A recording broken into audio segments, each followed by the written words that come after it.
وہ واقعہ کیا تھا جس سے حلیمہ سعدیہ نے آپ کو مکہ میں اپنی والدہ کے پاس چھوڑ دیا؟ شام میں عیسائی راہب بحیرہ نے آپ کو دیکھ کے کیا کہا تھا؟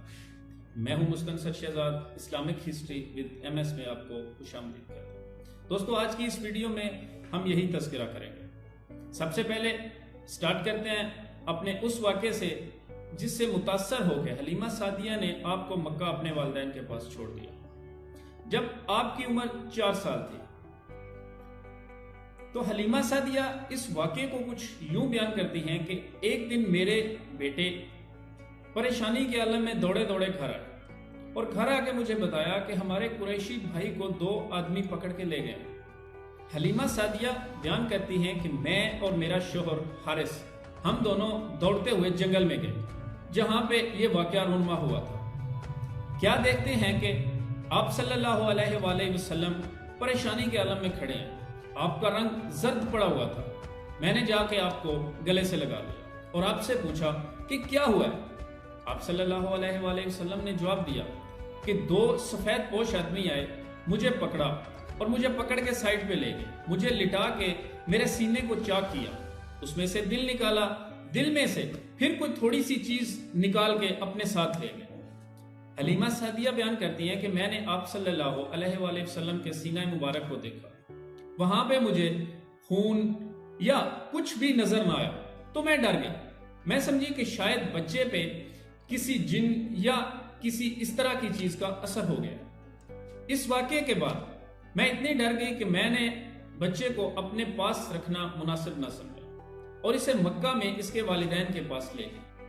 مکہ میں جا کے حضرت آمینہ کو حلیمہ سعدیہ نے سارا واقعہ بیان کیا اور کہا کہ مجھے لگتا ہے کہ بچے پہ کسی جن وغیرہ کا اثر ہو گیا۔ حضرت آمینہ نے ساری بات سن کے کہا کہ اس طرح کی کوئی بات نہیں ہے، جب یہ بچہ میرے پیٹ میں تھا تو اس طرح کے کئی ایسے واقعات رونما ہوئے ہیں، میرا بیٹا اس دنیا کا عظیم و شان انسان بننے والا ہے۔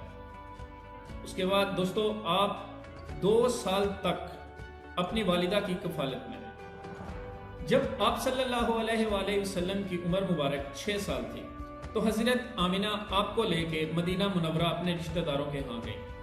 وہاں پہ 1 مہینہ رہ کے جب وہ واپس آ رہی تھی تو مقام ابوا کی جگہ پہ پہنچ کے وہاں پہ ان کا انتقال ہو گیا اور وہیں پہ مدفون ہے۔ اب آپ صلی اللہ علیہ وآلہ وسلم کی پرورش کا ذمہ آپ کے دادا حضرت عبد المطلب نے لیا۔ 2 سال تک آپ کی پرورش حضرت عبد المطلب نے کی۔ جب آپ صلی اللہ علیہ وآلہ وسلم کی عمر مبارک 8 سال ہو گئی تو آپ کے دادا کا بھی انتقال ہو گیا۔ اس کے بعد آپ کی پرورش آپ کے حقیقی چچا حضرت ابو طالب نے اپنے ذمہ لی، کیونکہ حضرت عبد المطلب نے مرنے سے پہلے وصیت کی تھی کہ میرے بعد محمد کی پرورش ابو طالب کریں گے۔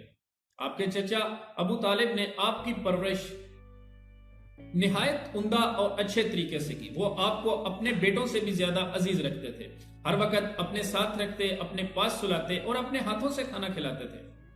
جب آپ صلی اللہ علیہ وآلہ وسلم کی عمر مبارک 12 سال ہوئی تو ابو طالب آپ صلی اللہ علیہ وآلہ وسلم کو اپنے ساتھ لے کے شام تجارت کی غرض سے گئے۔ جب تجارتی قافلہ جنوبی شام کے ایک علاقے بصرہ میں پہنچا تو وہاں پہ ایک عیسائی راہب بحیرہ نام کا تھا۔ اس نے جب آپ صلی اللہ علیہ وآلہ وسلم کو دیکھا تو وہ اپنے ساتھ تورات اور انجیل کی کتابیں اٹھا کے لے آیا۔ ایک بار وہ تورات اور انجیل میں دیکھتا اور ایک بار حضور پاک کے جسم مبارک کو دیکھتا۔ کافی دیر دیکھنے کے بعد وہ حضرت ابو طالب کے پاس پہنچا۔ حضرت ابو طالب سے اس نے کہا کہ آپ کا بھتیجا آنے والا آخری نبی الزماں ہے، کیونکہ ہماری کتابوں تورات اور انجیل میں جو جو نشانیاں آخری نبی الزماں کی لکھی ہیں وہ ساری نشانیاں اس بچے میں موجود ہیں۔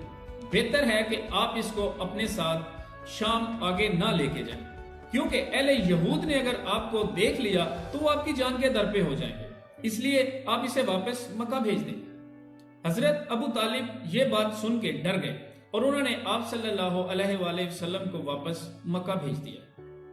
جب آپ صلی اللہ علیہ وآلہ وسلم کی عمر مبارک 15 سال تھی، اس وقت وہ لڑائی لڑی گئی جو آپ کی زندگی کی پہلی لڑائی تھی، جسے ہم حرب فجار کے نام سے جانتے ہیں۔ یہ لڑائی کیونکہ حرام کے مہینے محرم الحرام میں لڑی گئی تھی، کیونکہ اس مہینے میں قریش کے اندر یہ رواج تھا کہ وہ اس مہینے میں اگر لڑائی جاری بھی ہو تو وہ روک دیتے تھے، لیکن یہ ایسی لڑائی تھی جو اسی مہینے میں ہی لڑی گئی۔ یہ بنو حوازن اور بنو قریش کے درمیان لڑی گئی تھی۔ واقعہ کچھ یوں تھا کہ اکاز کا ایک میلہ مکہ میں لگتا تھا جو بہت بڑا میلہ تھا۔ اس میلے میں کسی بات پہ بنو حوازن اور بنو قریش میں تکرار ہو گئی، اور بات آہستہ آہستہ اتنی بڑی کہ دونوں طرف سے میان سے تلواریں نکل آئیں اور لڑائی شروع ہو گئی، اور لڑائی نے نہایت خون ریز شکل اختیار کر لی۔ اس لڑائی میں آپ نے خود حصہ لیا۔ آپ نے گو کہ تلوار اٹھا کے آپ لڑے تو نہیں، لیکن آپ اس لڑائی میں تیر اٹھا کے اپنے چچاؤں کو دیتے تھے۔ یہ وہ پہلی لڑائی تھی جو آپ کی زندگی میں لڑی گئی۔ اس لڑائی میں بنو قریش کو فتح حاصل ہوئی اور بنو حوازن و قیس جو تھے وہ شکست سے دوچار ہوئے۔ جب آپ صلی اللہ علیہ وآلہ وسلم جوان ہوئے تو آپ ہر طرف صادق اور امین کے نام سے مشہور تھے۔ قریش مکہ میں آپ کو صادق اور امین کے القاب سے یاد کیا جاتا تھا۔ آپ نہایت ایماندار اور نیک صفت انسان تھے۔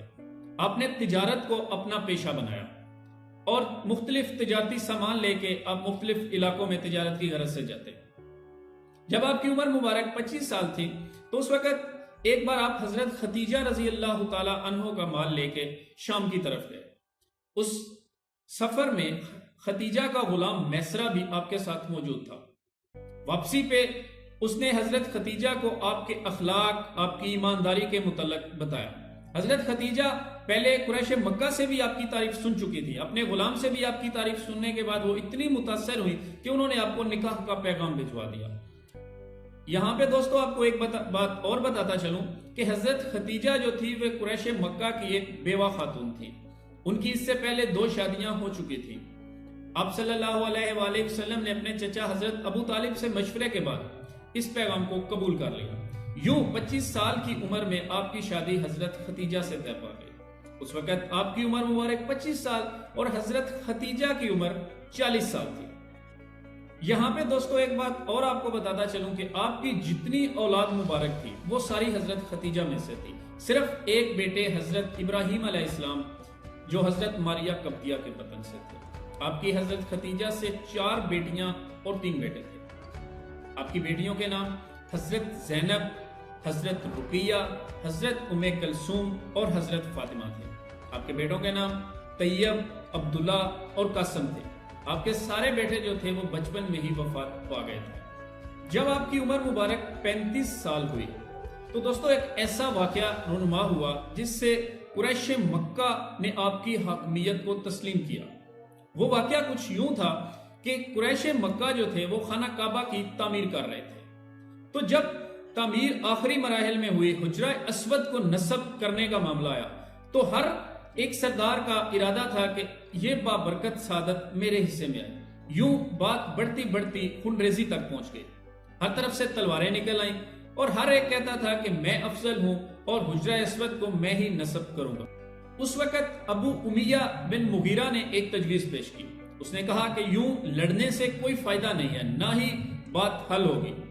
ہم اس طرح کرتے ہیں کہ کسی ایک سے فیصلہ کروا لیتے ہیں، اور وہ فیصلہ کرنے والا شخص کون ہوگا؟ کل صبح خانہ کعبہ میں جو شخص سب سے پہلے داخل ہوگا اسی شخص سے بولیں گے کہ وہ اس بات کا فیصلہ کر دے کہ حجرہ اسود کو کون اپنی جگہ پہ رکھے گا۔ چنانچہ صبح دیکھا گیا تو سب سے پہلے حضور پاک صلی اللہ علیہ وآلہ وسلم ہی خانہ کعبہ میں داخل ہوئے۔ آپ کو دیکھ کے تمام قریش مکہ خوش ہو گئے، کیونکہ وہ آپ صلی اللہ علیہ وآلہ وسلم کو جانتے تھے کہ آپ کتنے ایماندار اور نیک انسان ہیں۔ یوں آپ صلی اللہ علیہ وآلہ وسلم کے پاس یہ سارا واقعہ بیان کیا گیا۔ آپ صلی اللہ علیہ وآلہ وسلم نے ایسی تجویز پیش کی جو سب سرداروں کو قبول تھی۔ آپ نے ایک چادر منگوائی، اس چادر پہ آپ نے حجرہ اسود کو رکھ کے آپ نے ہر سردار سے کہا کہ آپ ہاتھ سے پکڑیں اس چادر کو اور اسے اپنی جگہ پہ نصب کر دیں۔ جب چادر پہ پتھر کو رکھ کے اٹھایا گیا اور نزدیک لا کے آپ نے اپنے ہاتھوں سے حجرہ اسود کو اس کی جگہ پہ رکھ دیا۔